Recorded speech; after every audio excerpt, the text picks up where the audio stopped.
So whatever someone has done to you, it doesn't deprive you of your birthright to be free, to be joyful, to be peaceful, because that's the nature of who you are, and no one can take that from you. Welcome to our chat today. This is Anshu Bahanda at Wellness Curated, and today we're going to be discussing a spiritual journey from Hollywood to the Himalayas. And I'm going to be chatting to a preeminent leader in the world of spirituality, and that's Sadhvi Bhagawati Saraswati ji, or Sadhviji as she's called. She was born in the US. She moved to India in 1996. She's a graduate of Stanford University. She was ordained by Pujya Swami Chidanand Saraswati ji, or Muni ji, who's president of one of the largest interfaith institutions in India, and she was ordained into the tradition of sannyas and lives at the Parmarth ashram in Rishikesh, where she leads a number of humanitarian projects, gives discourses, teaches meditation, and counsels people. She's a really, really special soul, and we're very lucky to have her here talking to us today. And her book, which I had read, which is called From Hollywood to the Himalayas, was a really, really special book. You know when you read that book that this was someone who was chosen to do what she's doing today. She's someone who had a very clear path, a very clear purpose, and it was such a delight to read that book. I read your book and I loved it. And the one thing that actually really stuck with me was how you came to be by the Ganges or the Ganga and at the Parmarth ashram. And it seemed like the Ganga actually chose you. So what would you advise people who haven't found their calling? How should they go about connecting to the universe and helping find why they're here? Beautiful. Well, first of all, it's important to remember that we don't all have one calling. I know that my particular story of being picked up from a world in California and transported to a world on the banks of Ganga is really an extraordinary story, one for which I don't take any credit at all. It's all divine grace. But it's important to realize that for the vast overwhelming majority of people, our purpose, our calling is going to unfold day by day. And that's true for me as well. Just because I knew that I was meant to physically move from Hollywood to the Himalayas, it wasn't clear what the calling was other than just to be here. And what I do, the way I'm able to serve, what you would call my calling or purpose, actually keeps unfolding and keeps changing, even from, month to month, year to year, and even from minute to minute and moment to moment of the day. And I think that's really important because a lot of people have this illusion that somehow I've got one calling, one purpose, one dharma, and I need to figure out what it is, and oh my God, what's the equation, and where's my magic wand? And I think it's a really tragic myth in a way, because it leads a lot of us to go completely crazy looking for something that doesn't exist in the form that we're looking for it. Each of us, in every moment, our calling is just to keep our heart open. And when our heart is open, the moment is able to unfold.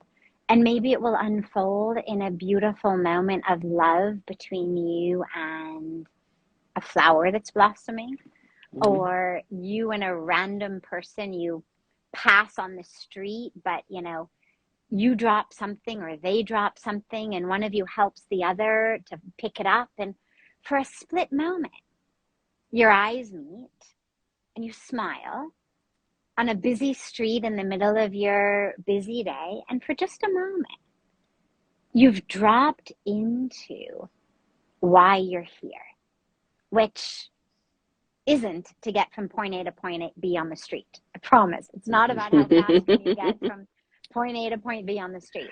And so I think really our calling for all of us is just to be as open as we can in every moment to the heart, to how can I be in this moment with as much open-heartedness as I possibly can. And of course, that open-heartedness translates into actual love, into actual service, giving, compassion.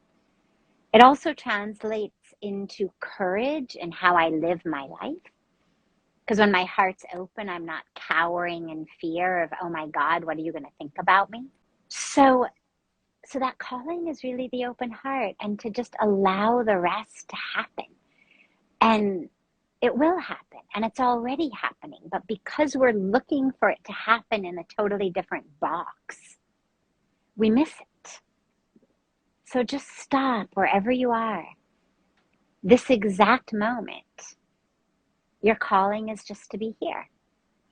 And then in the next moment, your calling is to be there with as open of a heart as you possibly can.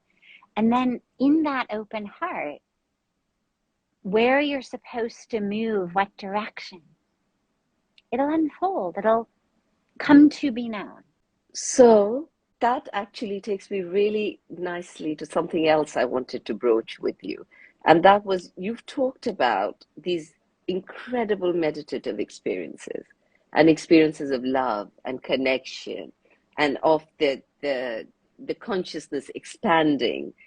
But you said something which was, it doesn't mean we stop working on ourselves, on our everyday transactional lives. So, in context of what's going on in the world, we're just coming out of a pandemic, people have lost loved ones, there's a war in Ukraine, in the context of so much pain and so much trouble, how do you advise people to focus on their everyday lives and their everyday expansion? So this is the place where spirituality and psychology overlap. For the overwhelming vast majority of us, we've got patterns, whether we call it sanskaras, whether we call it neural patterns or networks, or however we want to refer to it. We've got impressions upon our psyche that have been made typically in early childhood, typically by loved ones, families of origin, cultures of origin. We've taken them in very deeply, and they have impacted us. The only way that wouldn't have happened in a way that would create difficulty for you later on would be if you literally were the child of two enlightened beings who were so clear of their own stuff that they didn't pass any of it on to you, that they never ever treated you as anything other than a being of light, a being of consciousness, that you never were called a good boy or a bad boy, that you never were labeled, that you never were praised or criticized based on how you scored on a math exam or how you pitched a baseball game. And that's just not the case that most of us were born and raised in. Our parents all did the very best they could, of course. They raised us with as much love as they could in most cases. Nonetheless, they're human. And in most cases, they're young humans, right? I mean, most of us were born to parents in their 20s, like they're kids. And so what ends up happening is we develop these patterns, these impressions on our psyche of how we think about ourselves, how we think about the world, what we think is required of us to be lovable, to be worthy on this planet. And then as we move through our lives, these tend to lead into, varying degrees of neuroses because we're constantly trying to gain love, gain pleasure, gain self-esteem, gain a sense of who I am based on how people around me look at me and treat me, or based on what I achieve and what I'm doing. We're constantly trying to push away situations that create stress in the psyche. And when we're doing that, when we're engaged in, that tug of war, what we call rag and dvesh and,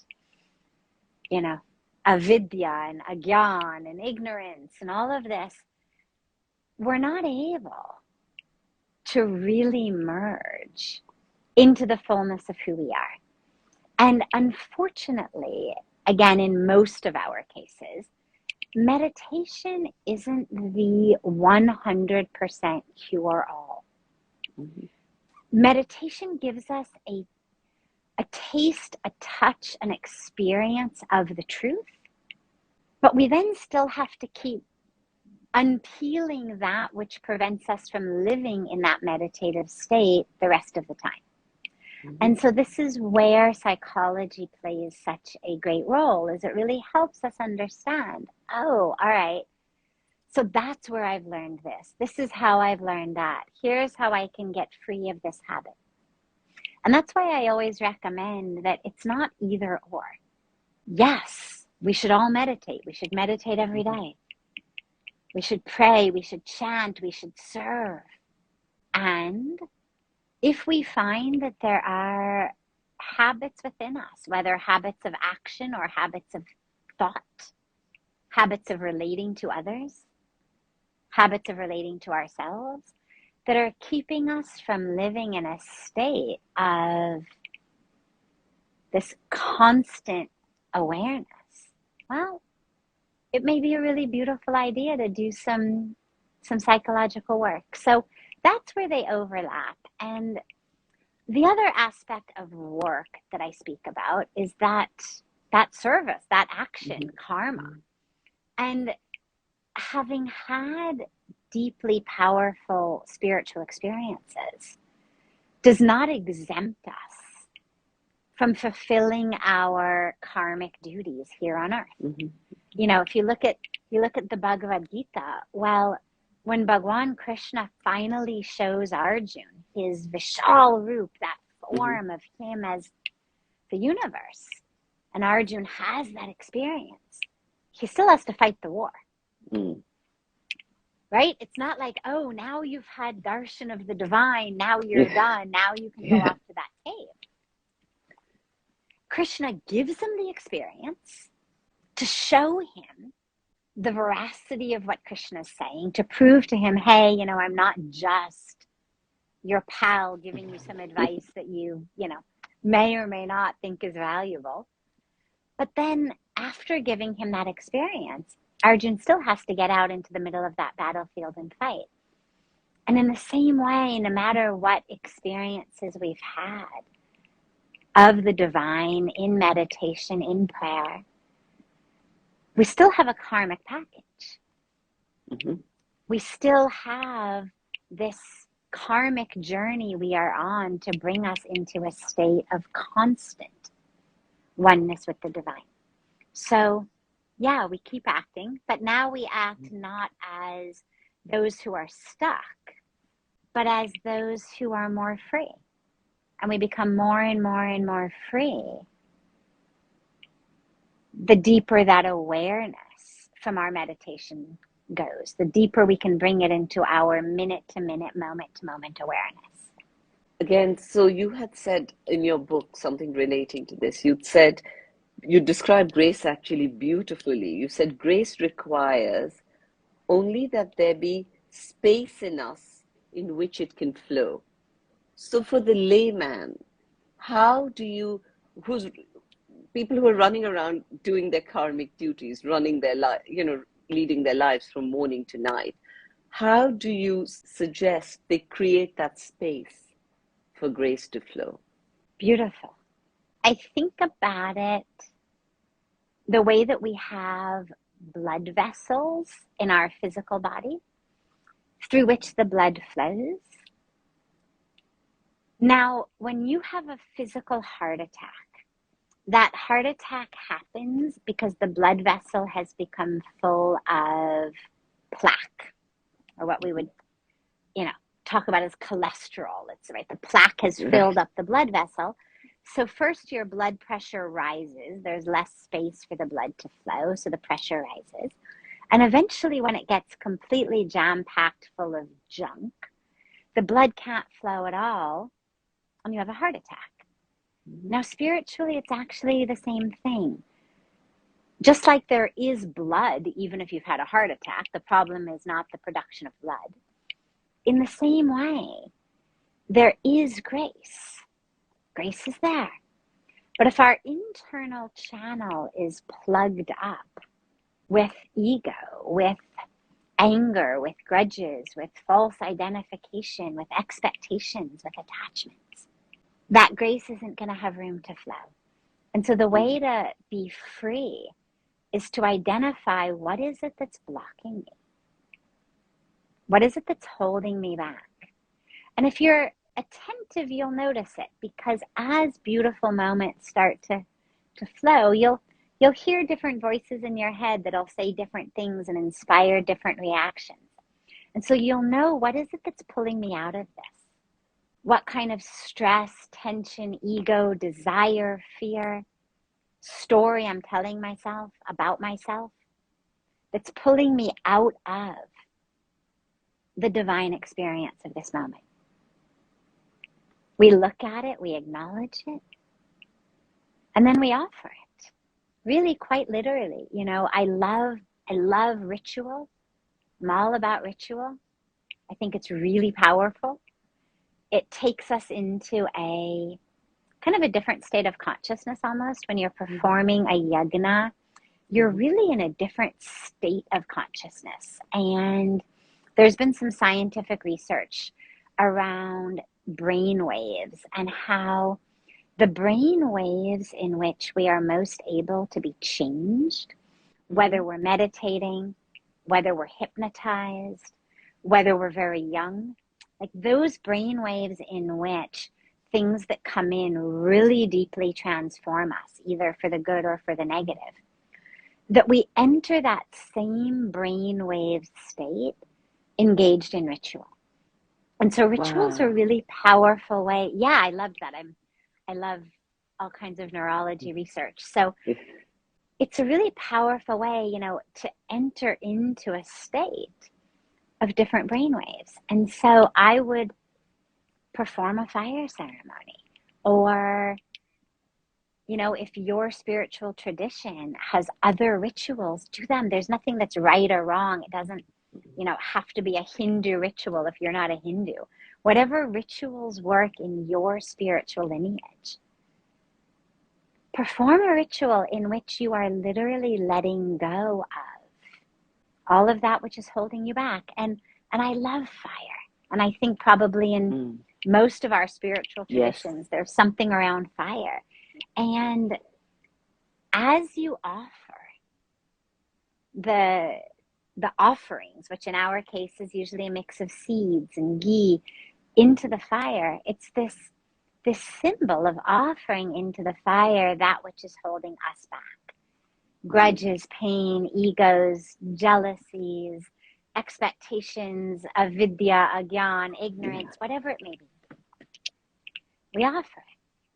Water's another really powerful way. If you happen to be blessed enough to be on the banks of Ganga, lucky you. If not, if there's another body of water where you are, a river, a stream, a lake, an ocean, offer into the water and watch the water carry it away. Bury it into the ground and then plant a tree over it. Allow the roots of that tree to transform that which you have offered into life.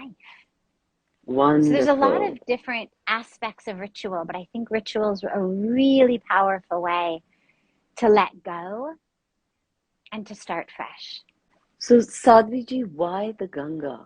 Why do you feel that the Ganga is so special? Well, there's two elements. The first element is it would be like if you're in love with someone, everyone thinks their husband or wife or their mother or father or their children are the best, right? I mean, everybody says, oh, I know you all think your kid is really cute, but really my kid or my mom, we've got this sense of those we love on a deeply personal level. Mm-hmm. We feel like they are qualitatively and quantitatively better Mm-hmm. than those who others love. And it's beautiful. It's Mm-hmm. just part of human nature, right? I mean, I think my mom's the best, and you think your mom's the best, and everybody thinks their mom is the best or their children are the best. Mm-hmm. In the same way, on a deeply personal level, I love Ganga. And so for me, she's the river of my heart.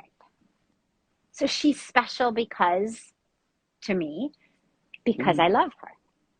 In the same way my mom is special to me, in the same Mm-hmm. way my guru is special to me, in the same way my friends are special to me, and my family is special to me. So that's one way, one aspect. But then, of course, there's the aspect where it's not just me. It's Mm-hmm. all of the tradition from thousands of Yes. years. I mean, again, Yes. going back to the Bhagavad Gita, Bhagwan Krishna says, of rivers, I am Ganga. Mm-hmm. So, I mean, you don't even have to go any further than that. When Krishna says, of the rivers, I am Ganga. Of the mountains, I am Himalayas. Of the rivers, I am Ganga. Mm-hmm. So clearly it's not just my personal affinity. Bhagwan Krishna has said this. And then, of course, we've got the sages and the saints and the rishis from thousands of years who have come. So Ganga is the goddess. The stotras, the stutis, the prayers, the everything written to her. There's something. And you can't explain it in words. You can't explain. You really just have to Absolutely. feel it. Yes, that's so true. There's certain things you just can't explain. But I also wanted to ask you about how you grew up, you as a child, you were abused, you had a very hard childhood in certain ways. And then from there, you've come to be this person who's healed at a deeply, deeply cellular level almost.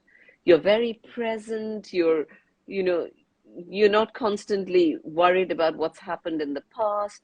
How can you advise people to get there? So there's a few aspects to that. The first is, as I was mentioning earlier, we have to be aware of what it is that's holding us back.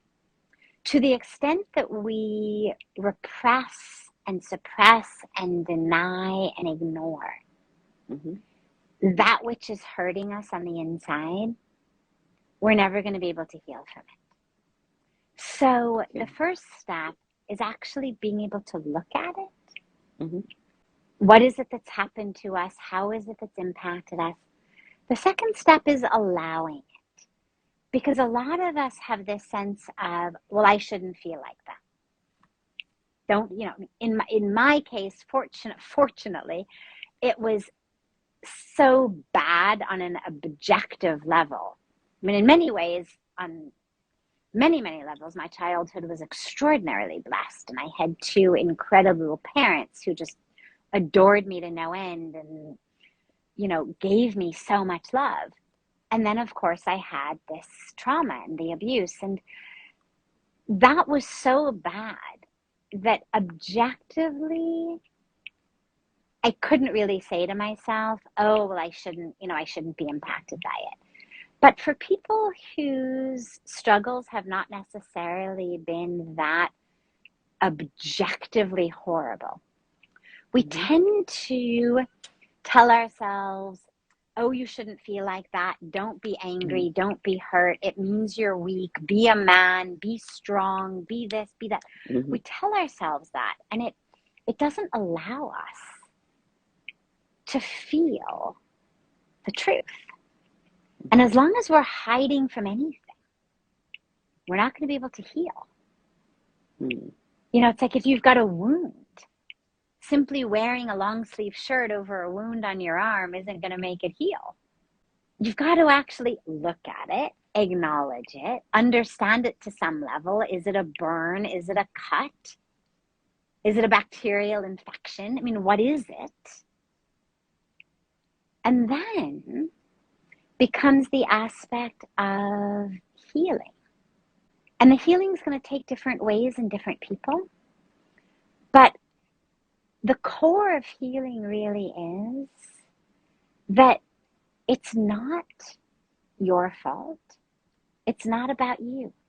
Whatever someone did to you, abuse, betrayal, lying, cheating, harming in any way, abandoning, you know, abandonment meaning knowingly abandoned you, or we also have abandonment issues when a parent dies at a young age, right? I mean, clearly the parent didn't do it on purpose, but children whose parents have, in some cases, gotten divorced and moved away, died, they've got that trauma.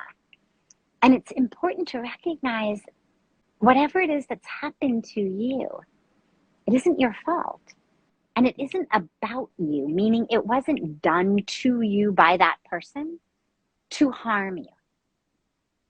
Even if they came at you with a knife, still, nonetheless, it was all about them. It was their anger, their ignorance, their ego, their delusion.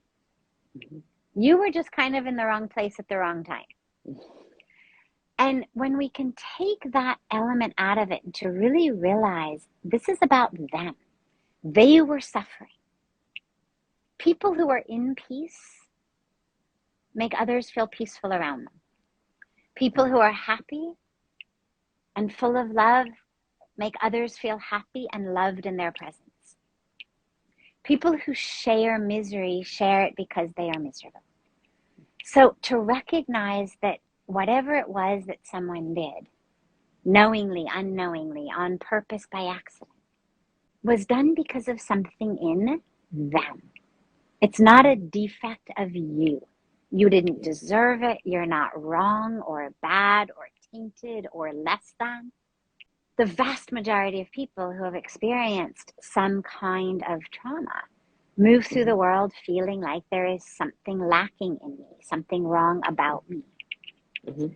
So that was the next big component. But then the last major component is this letting go. Because once we've done all of the other stuff, we're able to be we're able to manage our pain. So it doesn't ruin our lives the way it was before. It doesn't, derail us all over the place. But it's still there. It's still kind of hanging over our head. And it becomes that which triggers us. So when we're stressed, when something happens that pushes our buttons, that's our default reaction. And this is where we have to really let go then as the final step, is to let go of that which happened with the awareness that I am not the person to whom it happened. If it happened more than 8 or 9 years ago, there's not one cell in my body to which it happened. Every single cell of my body has been regenerated. Yes. So if you say, okay, who was abused? I mean, you say to me, I was abused. Well, who? I mean, there isn't a cell in my body that was abused. Fantastic. Fabulous. It's just the identification that I've carried that says, oh, I was abused. And this is where we let go. We let go of this attachment to an identification. We say that which happened should not have happened. We have compassion for the being to whom it happened, but we let go of our identification as that being. And that's what brings us the ultimate freedom.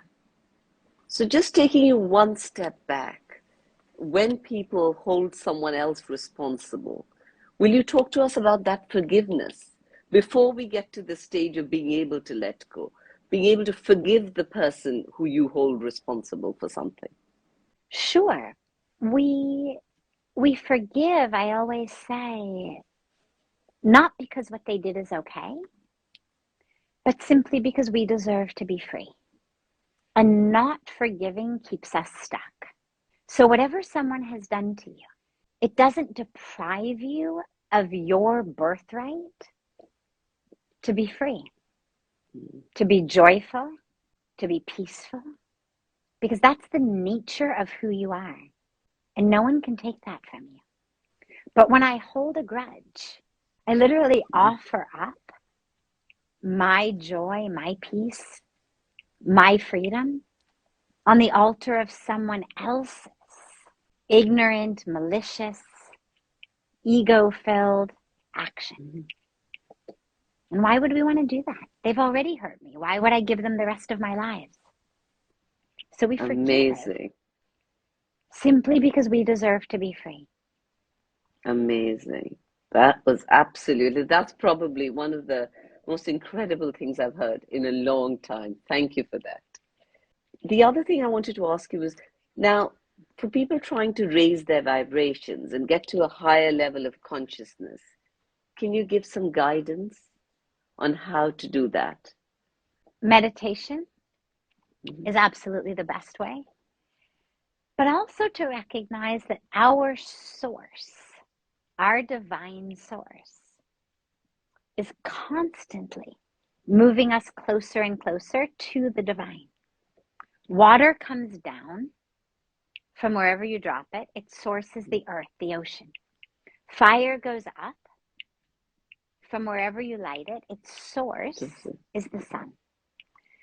Our source is divinity. We're constantly moving toward that. The problem is we keep pulling ourselves down. And so if you can stop pulling yourself down, stop giving into those thought patterns, emotions, tendencies that pull you down, and you'll find that you automatically keep rising. And of course, meditation is the key. Meditation allows you to connect with that true self within that is divine. Wonderful. And I wanted to ask you, are there any key learnings that you would like to share to help empower people?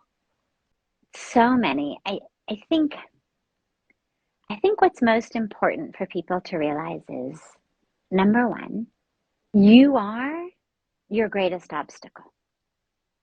Your mind. Doesn't mean you're bad, doesn't mean you're wrong, doesn't mean you now need another excuse to feel badly about yourself.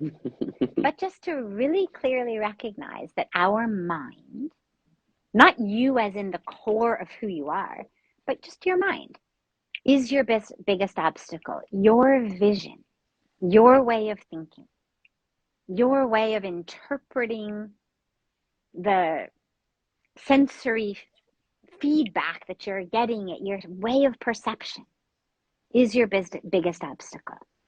And so rather than constantly blaming others outside and looking for external fixes, to spend some extra time looking for internal fixes to free yourself of the mind. Another would be the awareness that who you are, that core of who you are, is whole, is full, is complete. You're not lacking in any way. But your mind keeps telling you are. So again, the mind is the obstacle, but it's not that you need to become more, achieve more, do more, own more. Who you are in this exact moment is exactly full and whole and divine, and exactly how God intends you to be. So stop looking for things outside to make you full and whole.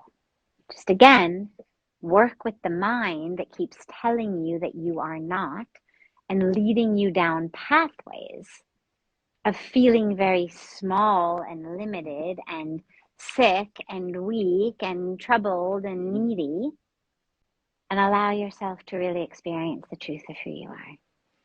And the third, I guess, and I'll end here, is in alignment with that, which is grace doesn't discriminate. And whoever you are, wherever you are, whatever has happened, grace is there for you. Open your heart to it.